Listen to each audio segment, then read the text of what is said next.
Ce programme est financé par les amis et partenaires du ministère de Joyce Meyer. Je crois que la vraie humilité est de savoir ce que vous n'êtes pas, mais aussi de savoir qui vous êtes en Christ.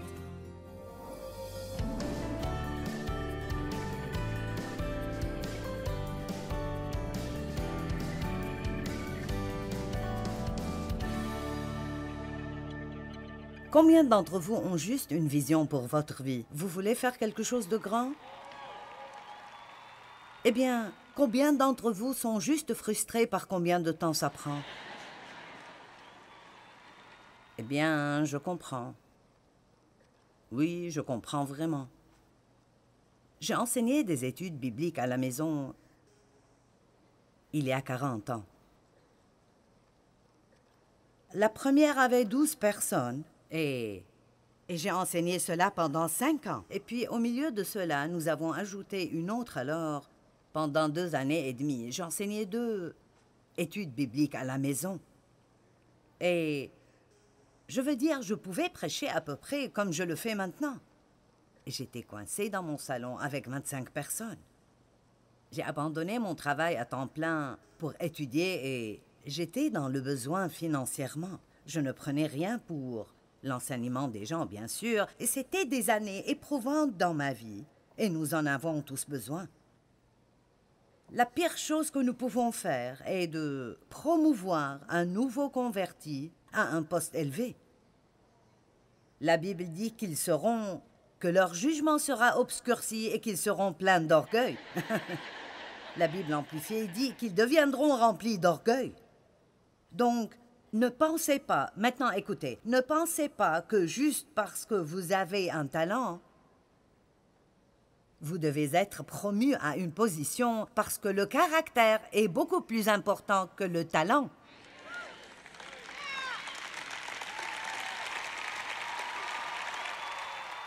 Si tout ce que les gens veulent faire est de montrer leur talent, qu'ils le fassent dans le monde. Mais si vous voulez servir Dieu avec vos dons et vos talents, alors il doit y avoir une maturité.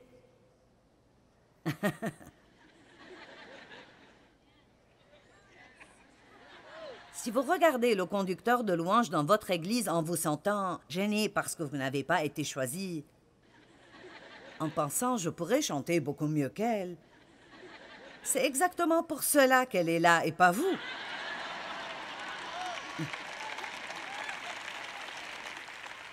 Je regardais des gens prêcher à la télé et je pensais, je peux prêcher mieux qu'eux. Je ne sais pas pourquoi je suis coincée dans ce salon avec ces 25 personnes. Je prêche mieux qu'eux. C'est exactement pour ça que j'étais toujours avec les 25 personnes. Pas parce que je ne pouvais pas prêcher, mais parce que j'avais une attitude hautaine.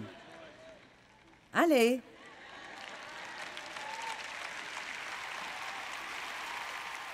Eh bien, je regarde en arrière maintenant et je suis si reconnaissante que Dieu m'ait fait attendre et m'ait fait attendre et m'ait fait attendre et m'ait fait attendre et qu'il m'ait testé et a travaillé sur moi. Je suis si heureuse parce que je crois que si vous attendez le bon moment de Dieu, alors vous resterez là pendant longtemps. Mais si vous êtes promu trop tôt, vous allez être comme un feu d'artifice qui s'éteint tout de suite. Amen.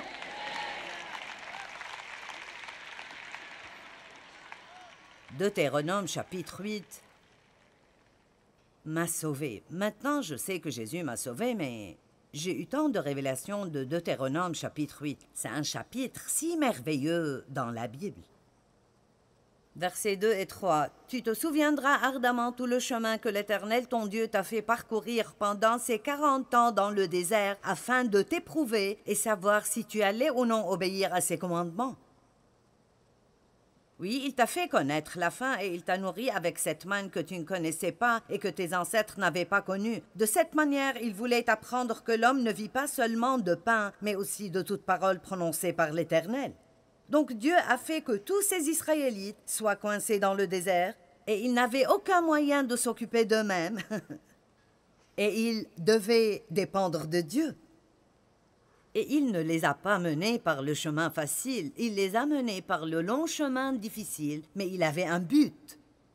Et c'était de les amener à un endroit où ils pouvaient les bénir plus que tout ce qu'ils pourraient possiblement imaginer. Et je veux vous encourager aujourd'hui, ne perdez pas confiance en Dieu, ne fuyez pas Dieu, parce que le chemin est dur, ou vous ne comprenez pas, ou ça prend trop longtemps. Vous servez Dieu de tout votre cœur, et le jour viendra, le jour de paix arrive.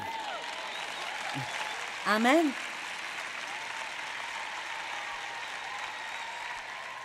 Hébreux 11, 6. Or, sans la foi, il est impossible de lui être agréable, car celui qui s'approche de Dieu doit croire qu'il existe et qu'il récompense ceux qui se tournent diligemment vers lui. Si vous le cherchez diligemment, votre récompense arrive bientôt.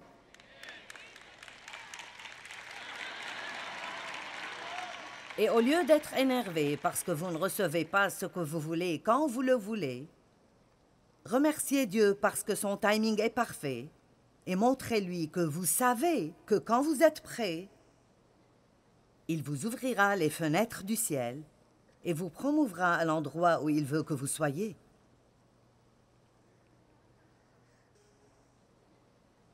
Verset 7. Car l'Éternel, ton Dieu, va te faire entrer dans un bon pays, un pays plein de cours d'eau qui s'épandent dans la plaine. C'est un pays où poussent le froment et l'orge, la vigne, les figuiers et les grenadiers. Ce ne sont pas nos critères aujourd'hui, mais vous comprenez. Je ne veux pas de figuiers et de grenadiers, mais il y a des tas d'autres choses que je veux. C'est un pays où tu ne mangeras pas parcimonieusement, un pays dont les roches contiennent du fer et où tu pourras extraire du cuivre des montagnes. Maintenant, la partie importante. Et quand tu mangeras à satiété, tu béniras l'Éternel ton Dieu pour le bon pays qu'il t'aura donné. Garde-toi d'oublier l'Éternel ton Dieu et de négliger d'obéir à ses commandements et à ses lois que je te donne aujourd'hui. Parce que si tu manges à satiété et si tu te construis de belles maisons, et si tous tes biens s'accroissent, verset 14, prends garde de ne pas céder à l'orgueil et d'oublier l'Éternel ton Dieu. Et regardons juste 2 versets plus loin. Verset 17. Prends donc garde de ne pas te dire « C'est par mes propres forces que j'ai acquis toutes ces richesses ». Souviens-toi au contraire que c'est l'Éternel ton Dieu qui te donne la force de parvenir à la prospérité afin d'établir son alliance sur la terre aujourd'hui. D'autres grands versets pour notre nation.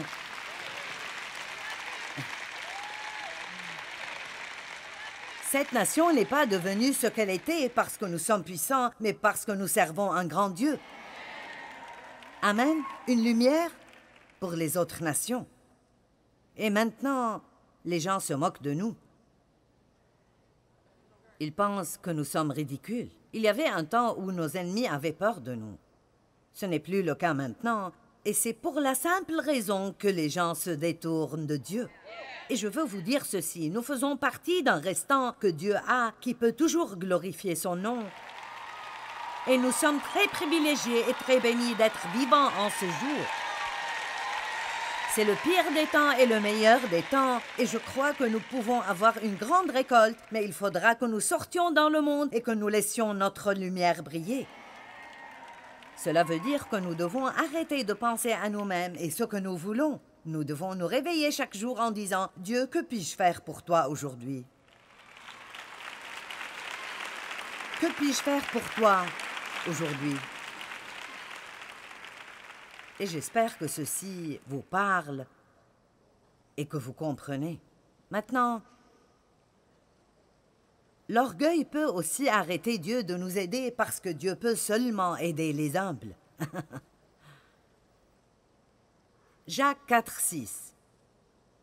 Mais bien plus grande est la grâce qu'il nous donne. Dieu merci pour la grâce.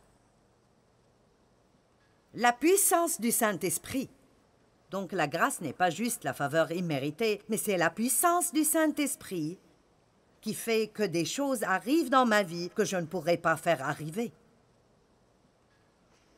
L'apôtre Paul dit « Je suis ce que je suis par la grâce de Dieu. » Et il dit « J'ai travaillé plus dur que vous tous et c'était la grâce de Dieu en moi qui faisait le travail. » Et je peux juste vous le dire, je regarde mon calendrier pendant une année et je n'ai aucune idée de comment j'ai fait cela. Aucune idée. J'ai dit à quelqu'un ce soir, j'ai dit, je n'ai plus que 15 enseignements à faire cette année. Et si je pensais, oh, 15, je dois préparer 15 messages. Mais vous savez quoi? Dieu le fera. Et Dieu fera tout ce que vous avez besoin qu'il fasse si vous vous appuyez sur lui et lui faites confiance. Et beaucoup d'entre vous ont des situations difficiles. Peut-être que vous travaillez quelque part où vous n'êtes pas bien traité. Dieu vous donnera la grâce d'être là et de le représenter. Peut-être que vous êtes le seul croyant dans votre famille. Montrez donc le sourire et soyez heureux que Dieu vous ait mis dans un endroit où vous pouvez être un exemple. Nous devons arrêter de nous apitoyer sur nous-mêmes parce que nous ne sommes pas confortables tout le temps. Allez les gars là-bas, souriez. Souriez-moi. N'est-ce pas vrai? N'est-ce pas mieux de dire « Je peux faire tout ce que j'ai besoin de faire aujourd'hui à travers Christ qui est ma force. Je ferai de ce jour une belle journée ». N'est-ce pas mieux que de se réveiller en pensant « Oh, je hais cette journée, je ne pense pas que je peux faire ceci ». Votre attitude est la vôtre et c'est une chose que personne ne peut vous enlever. Et si vous voulez en avoir une bonne, personne ne peut vous en garder.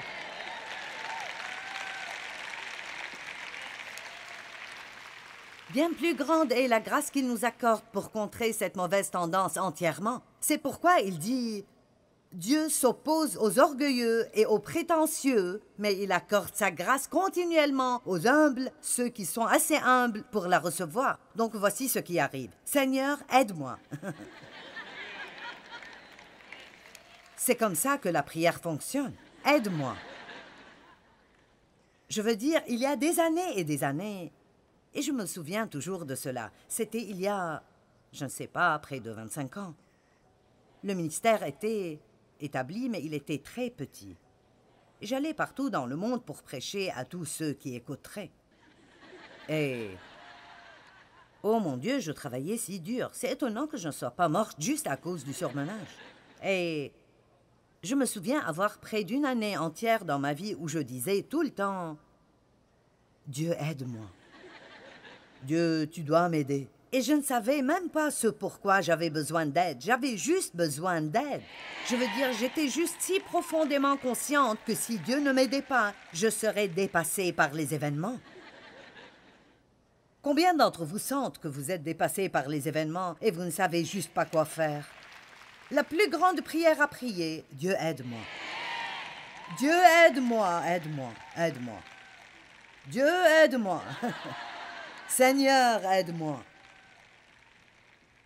Maintenant, il y a un autre verset, 1 Pierre 5,5. Et ceci est vraiment long dans la Bible amplifiée. Nous le mettrons sur l'écran parce que je veux que nous regardions ceci. Vous de même, jeunes gens de rang plus bas, soumettez-vous aux responsables, les ministres et les guides spirituels de l'Église, en leur montrant le respect qui leur est dû et en vous soumettant à leurs conseils. Et vous tous, revêtez-vous d'humilité. Nous allons parler de comment mettre l'humilité avant de partir ce soir. Comme le vêtement d'un serviteur pour qu'il ne puisse pas vous être arraché. L'humilité est un vêtement. Soyez libérés de l'orgueil et de l'arrogance dans vos relations mutuelles. Car Dieu s'oppose aux orgueilleux, les insolents, les autoritaires, les dédaigneux, les présomptueux et les vaniteux. Et il s'oppose à eux, il les combat et les vainc. Mais il accorde sa grâce aux humbles. Maintenant, souvent quand nous essayons de faire que quelque chose arrive de nos propres forces et ça ne marche pas, nous essayons de chasser le diable. Et c'est vrai qu'il y a des moments où l'ennemi nous attaque, mais tout ce qui est déplaisant ne vient pas du diable. Parfois, nous sommes incommodés parce que Dieu ne nous laisse pas avoir ce que nous voulons, parce que nous essayons de l'avoir de la mauvaise manière. Nous essayons de faire que ça arrive nous-mêmes, au lieu d'aller vers lui et de nous appuyer sur lui et de lui dire « Je ne le veux même pas si ce n'est pas de toi, mais si c'est ta volonté, tu es le seul qui puisse faire que ça arrive. Alors je le dis juste maintenant, je ne suis rien sans toi, je m'appuie entièrement sur toi et me voici. Si tu peux faire quoi que ce soit, fais-le, mais si tu ne peux pas, je ne peux sûrement pas. »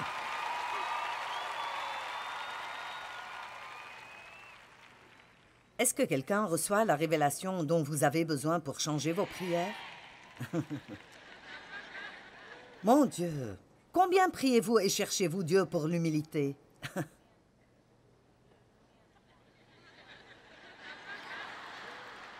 Sérieusement, quand était la dernière fois que vous vous êtes mis devant Dieu et que vous avez vraiment prié pour que Dieu vous rende plus humble?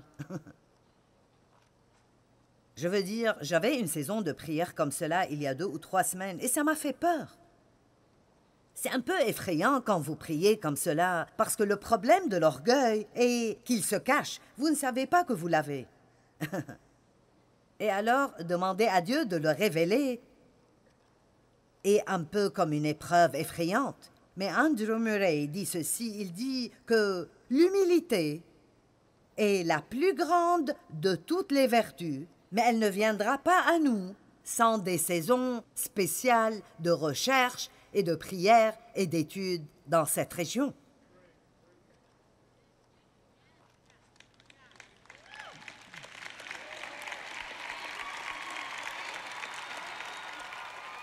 Maintenant, je sais que vous êtes le groupe du vendredi soir et parfois le vendredi soir, nous recevons, vous savez, nous recevons toutes sortes de gens, des gens qui n'avaient rien d'autre à faire et qui sont venus, ou quoi qu'il en soit. Peut-être que ceci est un peu trop profond pour certains d'entre vous, mais laissez-moi simplifier. Si vous ne recevez rien d'autre ce soir, si ça vous passe par-dessus la tête, partez d'ici avec une attitude de « je ne peux rien faire sans l'aide de Dieu ».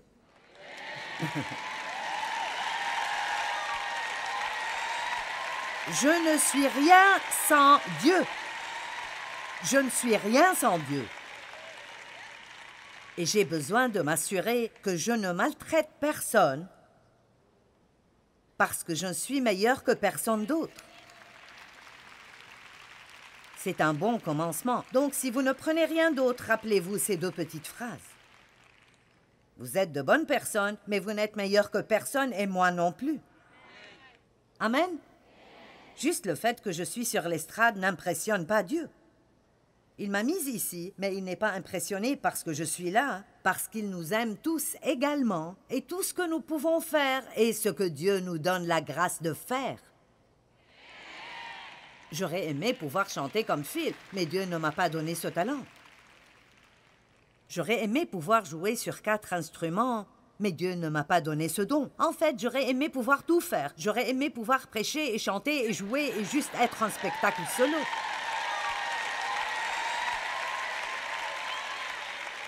Mais Dieu sait comment je suis, et il sait comment vous êtes, et il sait ce que vous pouvez faire en lui donnant toujours la gloire. Et nous ferions mieux de prier qu'il ne nous donne pas plus que ce que nous pouvons gérer en lui donnant toujours la gloire, parce que si nous tombons dans l'orgueil, il devra nous faire tomber.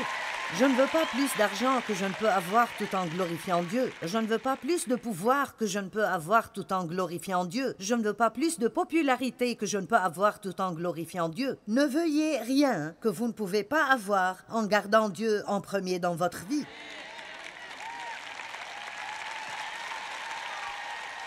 Je m'amuse ce soir.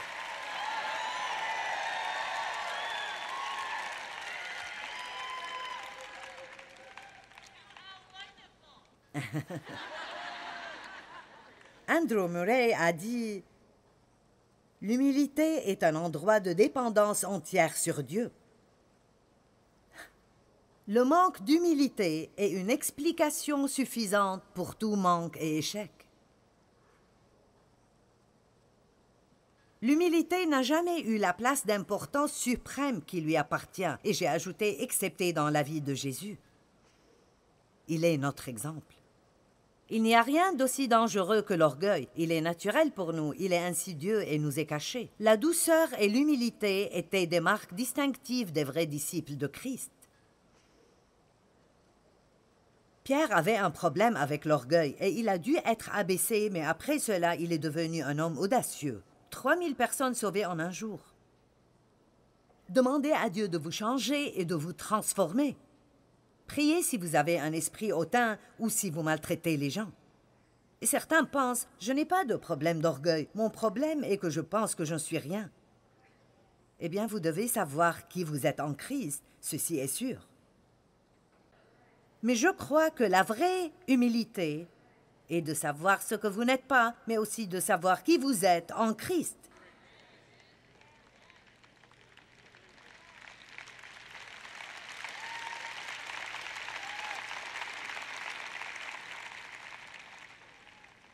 Donc l'orgueil est responsable de tout manque d'amour et de toute indifférence concernant les besoins des autres. C'est la source de tous les jugements rapides, toutes les manifestations de colère, toute irritation, tout sentiment d'amertume et tout manque de pardon. Si vous ne pardonnez pas à quelqu'un, c'est seulement à cause de l'orgueil.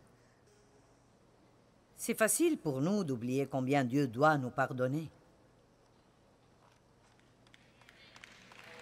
D'accord, nous recevons de la viande ce soir. Nous ne mangeons pas un dessert, mais de la viande. Vous pouvez avoir une glace quand ce sera terminé. Maintenant, je vous donne de gros bouts de viande. Maintenant, en voici une bonne.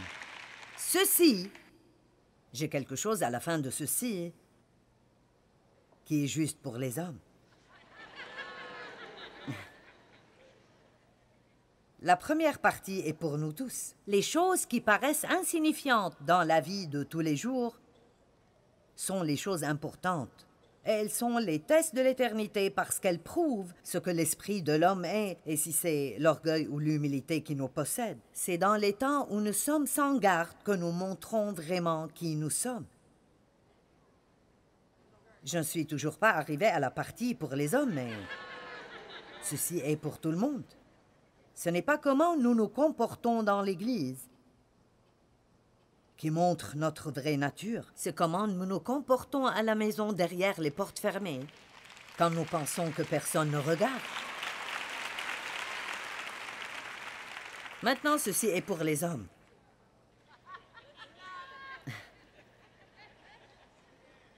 Comment vous comportez-vous quand quelqu'un vous devance sur l'autoroute?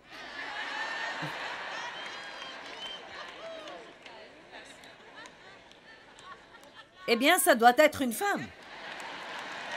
Oh, je vous le dis, je suis si vexée quand Dave dit « ça doit être une femme ».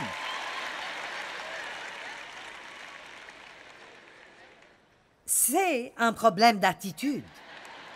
Amen. Pourquoi est-ce que ça doit être une femme quand le conducteur ne conduit pas bien? Dave est si patient et gentil, mais je vous le dis, il pourrait grandir quand il s'agit d'être miséricordieux envers les gens qui ne conduisent pas bien sur l'autoroute. Mais si accidentellement il braque devant quelqu'un et il commence à klaxonner et ils lui font de mauvais signes, il dit « Pour la bonté de Dieu, mon ami, laisse-moi tranquille. »